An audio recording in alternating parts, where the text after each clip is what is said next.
If we're thinking about a story that you're writing, are any of you guys visual learners? Is this help? Do you guys want me to pull up a screen to? Okay. Um,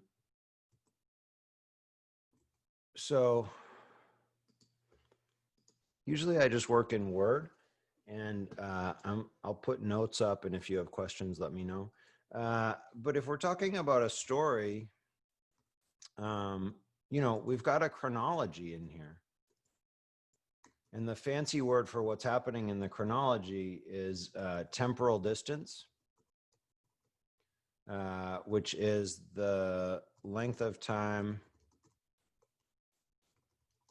between a scene and the telling of the story.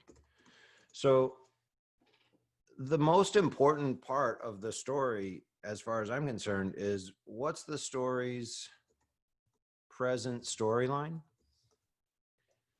Does that language seem clear to you guys? A story's present storyline? So you might have a flashback, you might have sort of a chunk of information that kind of clues us in on something, but the story's present storyline is like what happens at the beginning. And as we go through that story, there should be a series of events that go forward. Some stories have multiple storylines going on at the same time. So you might have one in 2000 and another storyline that goes on in the character's life in 1990, and those might be paralleling, going back and forth. But generally, a story will have at least one beginning storyline that tells us a huge amount about what the writer has chosen to make the story out of in terms of this person's life, right? You have a character. What's going on in this character's life that you've chosen to make the story about? It tells us everything about what the story is. And so when I'm looking at some of your pieces in week one, it's a limited space that you have to write. I've limited the word count, and in some ways that can feel like not enough room to write, but in some ways it can feel kind of paralyzing, like, oh my god, how am I going to fill up 500 words? How am I going to fill up 2 pages? So then you start putting in a whole bunch of information, or you start putting in background story. But what I'm looking for in these pieces where I'm asking you to write in scene is to set up the place and the setting and then create a chronology. So as I'm looking at your stories, your pieces from week one, some of you guys, I see you just working in a single present chronology.